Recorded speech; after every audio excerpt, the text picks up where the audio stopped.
اور تیسری بات، لقد کان لکم فی رسول اللہ اسوۃ حسنہ، اللہ نے ہمارے نبی کو ہمارے لیے بہترین نمونہ بنا کر کے بھیجا ہے۔ بس اس کے حوالے سے آخری بات بتا کے میں اپنی بات کو مکمل کرتا ہوں۔ آپ سمجھ لیجئے، آپ جان لیجئے کہ آپ کس کے امتی ہیں؟ سب کہیں حضرت محمد مصطفیٰ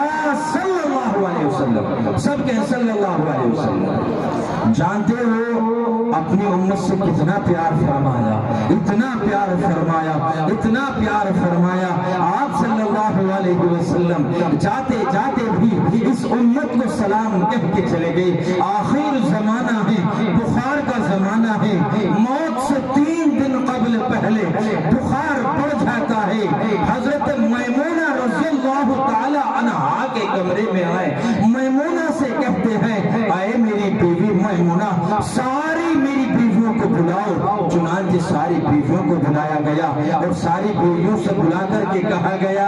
اے میری بیویوں، اے میری بیویوں، میں یہ چاہتا ہوں کہ میری بیماری کی جو ایام ہیں، اس وقت میری جو طبیعت خراب ہے، ان دنوں میں اپنی عائشہ رضی اللہ تعالی عنہا کے گھر پہ اس کے حجرے میں آرام کرنا چاہتا ہوں۔ ایک زبان میں سب بیویوں نے اجازت دی۔ چنانچہ آپ صلی اللہ علیہ وسلم بخار کی حالت میں ہیں، پسینے سے سرابور ہے، آوازیں آنے لگی، مسجد میں شور ہونے لگا، چاروں طرف سے آواز آنے لگی۔ اللہ کے رسول صلی اللہ علیہ وسلم، میرے آپ کے آخری نبی کا آخر وقت ہے۔ میرے نبی نے پوچھا یہ آواز کیوں آ رہی ہے؟ بتایا گیا یا نبی اللہ، آپ کی طبیعت کے خوف کی وجہ سے صحابہ کرام کے دل تڑپ رہے ہیں، رو رہے ہیں۔ آقا مدنی صلی اللہ علیہ وسلم نے فرمایا مجھے اٹھاؤ اور مجھے میرے صحابہ کے پاس لے چلو۔ چنانچہ اٹھنے کی کوشش کی، اٹھانا گیا۔ حضرت فضل عباس رضی اللہ تعالی عنہ وہاں موجود تھے اور حضرت طالب رضی اللہ تعالیٰ عنہ، 2 صحابی موجود تھے، غالباً دوسرے صحابی کا نام طالب تھا۔ اٹھایا، پکڑا اور مسجد میں لے کے گئے، اور وہ آپ کا آخری خطبہ تھا، اور اس خطبے میں آپ نے اپنی امت کو کئی پیغام دیے۔ ایک یہ پیغام دیا اے میرے صحابہ، اے میرے جگر کے ٹکڑوں، میری امت کو یہ پیغام دینا نماز کو قائم کرو، نماز میری آنکھوں کی ٹھنڈک ہے، معاملات میں درستگی لاؤ۔ اللہ کے رسول صلی اللہ علیہ وسلم نے فرمایا نماز پڑھو، معاملات میں درستگی کرو، نا انصافی نہ کرو، انصاف کو پسند کرو۔ اور بالکل آخر وقت میں فرمایا کہ میری امت کو ایک پیغام یہ بھی دینا کہ آپ کے نبی آپ کو سلام کہہ کے جا رہے ہیں۔ یہ آخری زبان تھی۔ وہاں سے نکلنے کے بعد آپ حجرے میں تشریف لائے، حجرے میں لٹایا گیا۔ لیٹانے کے بعد حضرت جبرائیل علیہ السلام اندر داخل ہوئے اور فرمایا نبی اللہ، حضرت اسرائیل باہر موجود، اندر آنے کی اجازت چاہتے ہیں۔ جانتے ہو حضرت اسرائیل کون ہے؟ حضرت اسرائیل ملک الموت کا فرشتہ ہے، وہ تیری روح کو بھی قبض کرے گا، میری روح کو بھی قبض کرے گا، کیونکہ اللہ نے فرمایا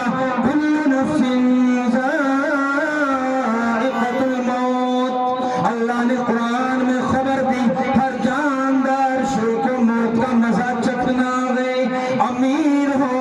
غریب ہو، فقیر ہو، وزیر ہو، عرب کا رہنے والا، عجم کا رہنے والا، مشرق و مغرب کے درمیان رہنے والی کوئی جاندار شے دنیا میں باقی نہیں رہے گی۔ ہائے میرے آپ کے آخری نبی کا بھی آخری وقت ہے۔ حضرت جبرائیل کی آنکھوں سے آنسو جاری ہے، فرماتے یا نبی اللہ، باہر حضرت اسرائیل ہے، اندر آنے کی اجازت چاہتا ہے۔ حضرت جبرائیل کی آنکھوں سے آنسو جاری ہے۔ حضرت جبرائیل سے پوچھا گیا جبرائیل روتے کیوں ہیں؟ فرمایا نبی اللہ، مجھے محسوس ہو رہا ہے کہ شاید اس روئے زمین کے اوپر آج آخری مرتبہ آپ کا دیدار کر رہا ہوں، آج آخری بات آپ سے کہہ رہا ہوں۔ یا نبی اللہ، باہر اسرائیل کھڑا ہوا ہے، آپ اجازت دے تو بلاؤ۔ حضرت اسرائیل باہر ہیں، حضرت جبرائیل سے کہا گیا اسرائیل کو بلائیے، میرے اور آپ کے آخری نبی کے دروازے پہ جب حضرت اسرائیل اندر داخل ہوتا ہے فرماتے ہیں السلام علیکہ یا رسول اللہ۔ کون سلام کر رہا ہے؟ موت کا فرشتہ ہے۔ موت کی سختی بھی بڑی عجیب چیز ہوتی ہے، یہ پیروں کی جانب سے داخل ہوتی ہے اور خدا کی قسم جس جس حصے میں پہنچتی ہے توڑ کر رکھ دیتی ہے۔ پیروں میں گھستی ہے، پیروں کو توڑ دیتی ہے، ہاتھوں میں گھستی ہے، ہاتھوں کو توڑ کر رکھ دیتی ہے، آنکھوں کی جانب جاتی ہے، آنکھیں پھٹ جاتی ہیں، بے نور ہو جاتی ہے، نہ آنکھوں سے دیکھ سکتے ہو، نہ کانوں سے سن سکتے ہو، نہ ان پیروں سے چل سکتے ہو، نہ ہاتھوں کی حرکت ہے، نہ زبان کی حرکت ہے، بدن کا کوئی حصہ حرکت نہیں کر سکتا ہے جب موت کا فرشتہ اندر داخل ہوتا ہے۔ چنانچہ اللہ کے رسول صلی اللہ علیہ وسلم سے حضرت اسرائیل نے کہا یا نبی اللہ، مجھے اللہ نے آپ کے پاس بھیجا ہے، آپ اگر اجازت دیں تو میں واپس لوٹ جاؤں، نہیں تو اللہ کے رسول صلی اللہ علیہ وسلم اللہ آپ سے ملاقات چاہتا ہے، اور خدا کی قسم میری اور آپ کی طرح اگر کوئی ہوتا تو کہتا ہے اسرائیل رک جا، میں ذرا اپنے بیوی بچوں کو دیکھ لوں، ذرا میں اپنے ماں باپ کو دیکھ لوں، اپنی بہنوں کو دیکھ لوں، اپنے دوستوں کو دیکھ لوں، میرے بہت سا کام باقی ہے۔ مگر جہاں کے سردار سرور کونین صلی اللہ علیہ وسلم جس کے لیے اللہ نے پوری دنیا کے نظام کو بنایا، ایک مرتبہ یہ نہیں کہا ہے کہ میری ساری بیویوں کو بلا لاؤ، میرے جگر کے ٹکڑوں کو بلا لاؤ، میرے صحابہ کو جو مانند ستارے ہیں ان کو بلا لاؤ، کسی کے متعلق کچھ نہیں کہا۔ اگر کہا تو بس یہ جملہ سن کر کے جانا، یوں فرمایا اے اسرائیل میں اللہ کے پاس جانے کے لیے تیار ہوں، مگر میرے جانے کے بعد میری امت کا محافظ کون ہوگا؟ میری امت کا محافظ کون ہوگا؟ اے میرے اللہ اگر آج اس امت کی جانب دیکھیں، نہ آج امت کے پاس میرے نبی کا داڑھی کا طریقہ موجود ہے، نہ اس امت کے پاس میرے نبی کا لباس موجود ہے، نہ اس امت کے پاس بھی آج شادیوں کا طریقہ موجود ہے۔ آج یہود و نصارہ والے لباس ہے، نوجوانوں کو دیکھو انگلش والوں کے بال موجود ہے، پھٹی ہوئی پیٹ موجود ہے۔ میرے نبی نے کہا اے اسرائیل میں بھی اللہ سے ملاقات کا شوق رکھتا ہوں، مگر جانے سے پہلے اللہ سے ایک بار یہ پوچھ کے آ جا کہ میرے جانے کے بعد میری امت کا محافظ کون ہوگا۔ حضرت اسرائیل علیہ السلام اللہ کے حضور پہنچتے ہیں، فرمایا اے عرش و کرسی کے مالک، زمین و آسمان کے بنانے والے، مجھے بنانے والے، سارے جہان کو بنانے والے رب، آپ کا جو محبوب ہے، آپ کا جو لاڈلا نبی ہے، وہ آنے سے پہلے یہ پوچھنا چاہتا ہے کہ اس کی امت کا محافظ کون ہوگا۔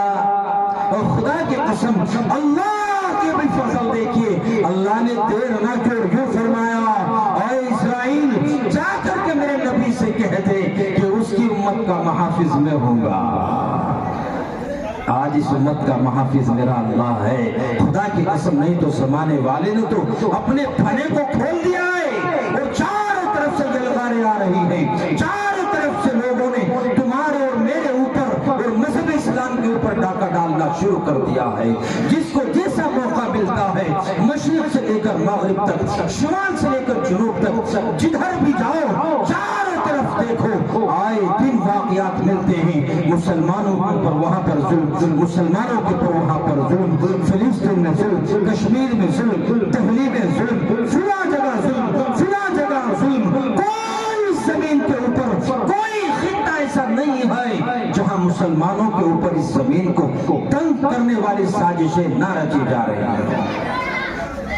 ان علماء کو تنگ نہ کیا جا رہا ہو، ان مدارسوں کو بند کرنے کی سازشیں نہ کی جا رہی ہوں، ان مساجدوں سے آنے والی ندا اللہ اکبر کو بند کرانے کی سازشیں نہ رچی جا رہی ہو، اس سروے زمین کے اوپر کوئی خطہ نظر نہیں آ رہا ہے۔ اس لیے آپ سے گزارش ہے کہ خدا را ان مدارس کی اہمیت سمجھیے. ان میں پڑھنے والے طلبہ عام طلبہ نہیں ہیں، ان میں پڑھنے والے طلبہ عام مہمان نہیں ہیں. پوچھو حضرت مولانا محفوظ موجود ہے، مولانا واصف موجود ہے، مولانا یعقوب موجود ہے، کئی اکابرین امت کے اس وقت اسٹیج کے اوپر موجود ہیں. فرمایا کہ جو ان مدارسوں میں علم حاصل کرتے ہیں ان کو مہمانان رسول کہا گیا ہے. یہ نبی کے مہمان ہیں، یہ نبی کا گھر ہے. میں ہر سال کی طرح اس سال بھی یہاں آیا اور جب بھی یہاں آتا ہوں کوئی نہ کوئی چیز نہیں پاتا ہوں. یہ اللہ کا فضل اور آپ لوگوں کی مہربانی ہے کہ آپ ہمیشہ اپنے مدرسے کو اپنا وقت بھی دیتے ہیں، اپنا مال بھی دیتے ہیں. اور خدا کی قسم اس مدرسے میں دیا ہوا وقت، اس مدرسے میں دیا ہوا مال، دی ہوئے جان، کوئی بھی چیز تم نے اس مدرسے کو پیش کی ہو یہ آخرت میں تو ملے گی ہی ملے گی، مگر دنیا میں بھی کئی گنا تمہیں اللہ تبارک و تعالیٰ عطا کریں گے. چنانچہ آپ صلی اللہ علیہ وسلم اپنے آخری وقت میں حضرت اسرائیل تشریف لائے. یا نبی اللہ، آپ کا پیغام پہنچا دیا، آپ کے لیے خوشخبری ہے. اللہ کے رسول صلی اللہ علیہ وسلم آخری نبی، میرے آپ کے نبی فرماتے ہیں اے اسرائیل آپ اپنا کام شروع کیجئے. حضرت اسرائیل علیہ السلام نے اپنا کام شروع کیا. جب ملک الموت روح کو نکالنے والا فرشتہ آپ کے سینہ مبارک تک پہنچتا ہے، آپ کی آنکھوں سے آنسو چھلک پڑے اور کہا ہے ملک الموت اے اسرائیل سچ بتانا، جب تو اور لوگوں کی روح کو نکالتا ہے کیا اسی طریقے سے نکالتا ہے؟ فرمایا نبی اللہ آپ تو نبی ہیں، آپ کی روح کو تو بہت آسانی کے ساتھ نکالا جاتا ہے. فرمایا میرے آپ کے آخری نبی نے اپنے نبی کی آخری بات سنو، اپنے نبی کی زبان سے نکلے ہوئے آخری کلمات سنو، اس امت کے لیے سنو. فرمایا اے اسرائیل جب تیرا ہاتھ میری گردن کے اوپر پہنچا مجھے یہ محسوس ہوا کہ تو نے کوئی بہت وزن کی چیز، احد پہاڑ کے برابر کوئی چیز میری گردن کے اوپر رکھ دی ہے. فرمایا اے اسرائیل خبردار، جتنی تیرے بازو میں طاقت ہے مشرق سے لے کر مغرب تک، شمال سے لے کر جنوب تک، جتنی اللہ نے تیرے بازو میں طاقت دی ہے وہ ساری کی ساری طاقت آج اس نبی کے اوپر لگا دے. مگر خبردار جب میرے امتی کی روح کو قبض کرنے کا نمبر آئے، میرے امتی کی روح کو قبض کرنے کا نمبر آئے، ان کو تکلیف نہ دینا. کس کا پیغام؟ آپ کے نبی میرے آخری نبی کا پیغام ہے. اور آج حالات یہ ہیں کہ اسی کی سنت کو نالیوں میں ذبح کیا جاتا ہے، آج اسی کے گھر کو بدنام کیا جاتا ہے. یہ جو مدارس ہیں آپ ان کو مدارس کی نیت سے مت دیکھ لیجئے، یہ دین کے قلعے ہیں، دین کے مضبوط ستون ہیں. اگر ان ستونوں میں بال برابر فرق آ گیا، ان ستونوں کو گرا دیا گیا تو خدا کی قسم یاد رکھ لیجئے نہ چہروں پہ داڑیاں سلامت ہوں گی، نہ سروں پہ ٹوپیاں سلامت ہوں گی، نہ آسانی کے ساتھ مسجدوں میں جا سکو گے، نہ مسجدوں سے اذانیں آئیں گی، نہ گھروں سے قرآن کی تلاوتیں آئیں گی، نہ الحمدللہ رب العالمین پڑھنے والا ملے گا، نہ یاسین پڑھانے والے ملیں گے، اور حتیٰ کہ کوئی دفنانے والا تمہیں نظر نہیں آئے گا، کوئی نہلانے والا نظر نہیں آئے گا، کوئی نماز کے طریقے بتانے والا نظر نہیں آئے گا. اس لیے یہ باب العلوم جو مدرسہ ہے، یہ مدرسہ ایک مدرسہ نہیں ہے،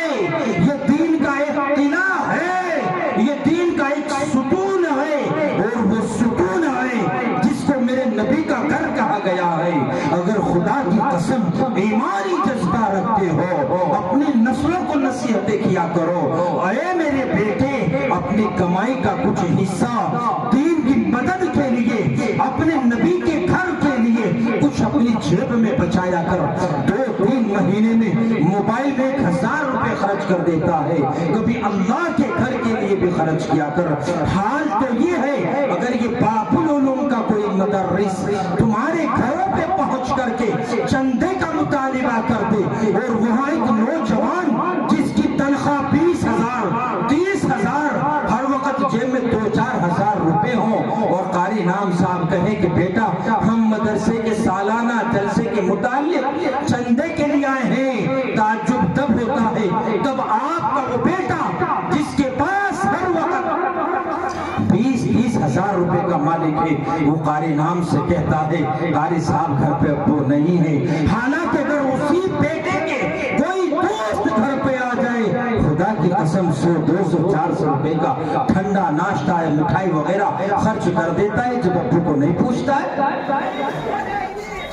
اور بسا اوقات ابو بھی یہ کہتے ہیں کہ بیٹے کو آ جانے دو، ہم انشاءاللہ مولانا کرا دیں گے۔ اور خدا کی قسم یہ بھکاری نہیں ہے، یہ اللہ کی دین کی خدمت کے لیے چلے ہوئے ہیں، دین کی خدمت کے لیے تمہارے گھروں تک پہنچتے ہیں، اور یہ مدارس قرآن کی خدمت کے لیے انہوں نے کیے ہیں، چونکہ میرے نبی نے فرمایا تھا خیرکم من تعلم القرآن وعلمہ، اللہ کے نبی نے خبر دی کہ تم میں سب سے بہتر وہ شخص ہے جو قرآن کو سیکھے اور قرآن کو سکھائے۔ علامہ سیوطی رحمت اللہ علیہ کے بارے میں لکھا ہے، علامہ سیوطی رحمت اللہ علیہ فرماتے ہیں ایک مرتبہ مسجد نبوی میں اللہ کے رسول صلی اللہ علیہ وسلم اپنے صحابہ کو لیے بیٹھے ہوئے ہیں، تھوڑی دیر میں ہی ایک بزرگ سفید داڑھی والے سفید پوشاک والے مجلس کو چیرتا ہوا آتا ہے اور اللہ کے رسول کے کان میں کچھ کہہ کے چلا جاتا ہے۔ اللہ کے رسول نے فوراً ایک صحابی کو بلایا، اے میرے صحابی ادھر آ۔ اس صحابی سے پوچھا کہ جانتے ہو یہ کون تھا؟ صحابی نے بتایا نبی اللہ میں نہیں جانتا، میں نے آنکھ سے پہلے اس آدمی کو نہیں دیکھا ہے۔ میرے نبی نے فرمایا اے میرے صحابی یہ ملک الموت تھا، یہ موت کا فرشتہ تھا، اور مجھے کہہ کر کے گیا ہے کہ عن قریب تیرے اس ساتھی کی میں روح کو قبض کرنے والا ہوں۔ اور خدا کی قسم اور میں اور آپ ہوتے تو گھر کو توڑتے، بچوں کو پکڑتے، بیوی کا سر پکڑتے، ماں کے قدموں میں گرتے، باپ کو تلاش کرتے، بچوں کو چھپٹاتے۔ فرمایا نبی اللہ تو پھر مجھے یہ بتائے کہ جب میری روح اللہ سے ملے تو میں کس حال میں ملوں؟ جو سب سے پیارا اللہ کے سامنے میری روح پیش ہو وہ کس حال میں ہو؟ اللہ کے رسول نے دیر نہ کی، اللہ کے رسول نے فرمایا اے میرے صحابی اگر تو یہ چاہتا ہے کہ اللہ کے حضور، خدا کی قسم یہ نہیں کہا کہ سجدے میں چلا جا، یہ نہیں کہا کہ جا کعبے کے طواف کر، یہ نہیں کہا کہ 2 رکعت نماز نفل پڑھ۔ فرمایا علامہ سیوطی رحمت اللہ علیہ بیان کرتے ہیں، فرمایا میرے آقا صلی اللہ علیہ وسلم نے اے میرے صحابی تو پھر دیر نہ کر، جا اللہ کے مقدس قرآن کو اٹھالا، اللہ کی کتاب کو اٹھالا اور تو تلاوت کرتا جا، تو تلاوت کرتا جا حتیٰ کہ جب تک تجھے موت نہ آئے تو تلاوت میں مشغول رہنا۔ لکھا ہے علامہ سیوطی رحمت اللہ علیہ بیان کرتے ہیں کہ وہ تلاوت کرتے گئے اور ادھر ملک الموت کا فرشتہ یا روح کو قبض کر کے لے گیا۔ اس لیے عزیزان ملت قرآن کو اپنے گھروں میں طاقت کی زینت نہ بناؤ۔ اور ایک پیغام ہمیشہ ایک جلسوں سے دیتا ہوں، آخری بات پہ آ رہا ہوں، اتنی دیر مجھے بات کرتے ہوئے ہو گئی 40 منٹ میں بول رہا ہوں۔ اب میں آپ سے پوچھوں گا بھی کہ قرآن کے لیے آپ نے کیا کیا ہے، قرآن والوں کے لیے آپ کیا کرنا چاہتے ہیں، جو قرآن کو پڑھ رہے ہیں پڑھا رہے ہیں ان کے لیے آپ نے کیا کیا قربانی دی ہے؟ ابھی تو مجھے آپ سے ایک سوال اور بھی کرنا ہے، لیکن ایک پیغام اور ایک عہد اور دے دو۔ گھروں میں کس کس کے قرآن رکھا ہوا ہے؟ ہاتھ اٹھاؤ۔ جس کے گھروں میں قرآن رکھا ہوا الحمدللہ، سب کے گھروں میں ہاتھ نیچے کر لو۔ ماشاءاللہ الحمدللہ اے میرے اللہ۔ اور حافظ کون کون ہے جو سامنے بیٹھے ہوئے ہیں؟ 1 2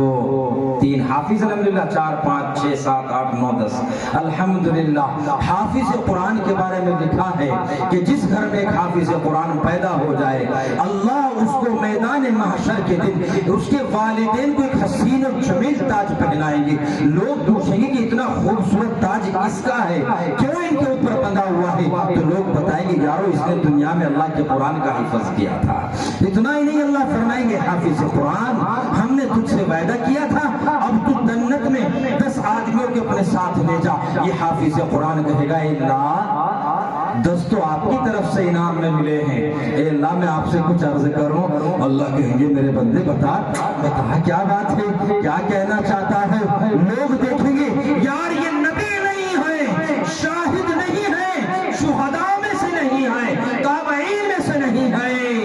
یار یہ عابد بھی نہیں، یہ کون ہے؟ لوگ بتائیں گے یارو یہ حافظ قرآن ہے۔ کس سے مخاطب ہو رہا ہے؟ اللہ سے مخاطب ہو رہا ہے اور کہہ رہا ہے اے اللہ کچھ لوگ ایسے بھی تھے جب میں باب العلوم میں پڑھ رہا تھا کچھ لوگوں نے ڈانٹ کے پیسے دیے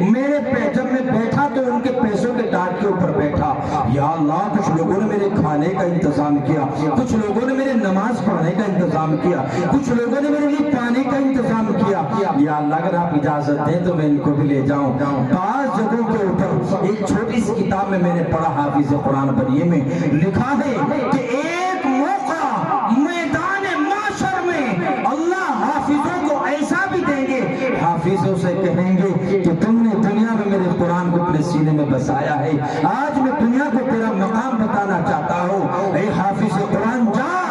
جس کی طرف تو اشارہ کرتا چلے گا ہم آج اس کو جنت میں داخل کرتے چلیں گے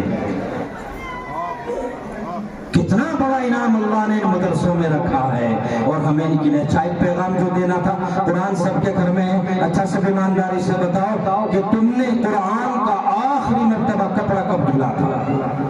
دیکھو ایک بات بتا رہا ہوں رات ہو رہی جھوٹ نہ بولیو بہت بڑے عالم بیٹھے ہیں یہاں سے مولانا واصف صاحب جلسے کی لازم فرما رہے ہیں ایک مدرسے کے موتی مولانا واصف صاحب مولانا محفوظ الرحمان مولانا مستقیم صاحب مولانا مظاہر صاحب کئی علماء موجود ہیں ان کی موجودگی میں بتانا یہ چاہتا ہوں کہ امت کتنی گمراہ ہے یہ بتاؤ کہ قرآن کا آخری مرتبہ کپڑا تم نے کب دھلوایا اپنے بیوی سے جھوٹ نہ بولیو جواب نہیں یہ رہا اللہ اکبر اللہ اکبر قرآن کا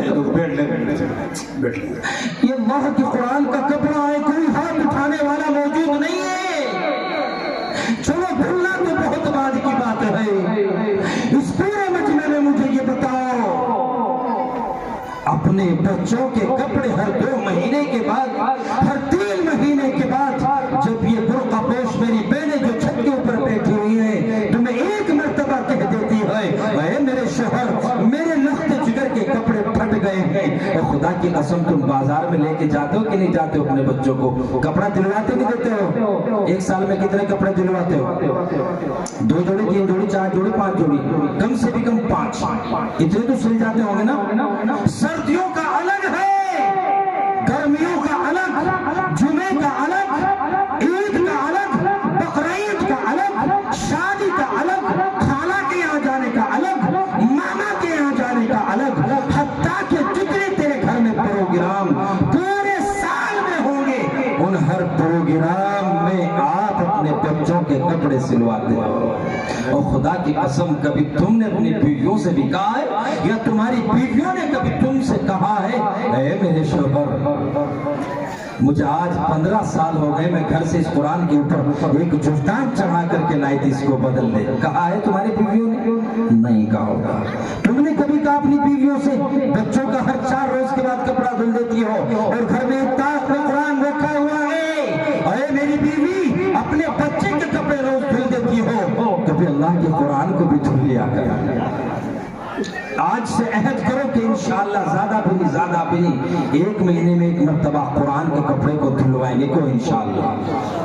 1 سال میں زیادہ بھی نہیں 1 سال میں 1 مرتبہ قرآن کے کپڑے کو بدلوائیں گے کو انشاءاللہ اللہ تمہیں جزائے خیر عطا فرمائے اب قرآن کی عظمت کے اوپر آیا اور قرآن کی محبت کے اوپر آیا اب دیکھنا گنگراؤں میں یہ چاہتا ہوں کہ تم سب قرآن والے ہو سب قرآن والے ہونا یا رامائن والے ہو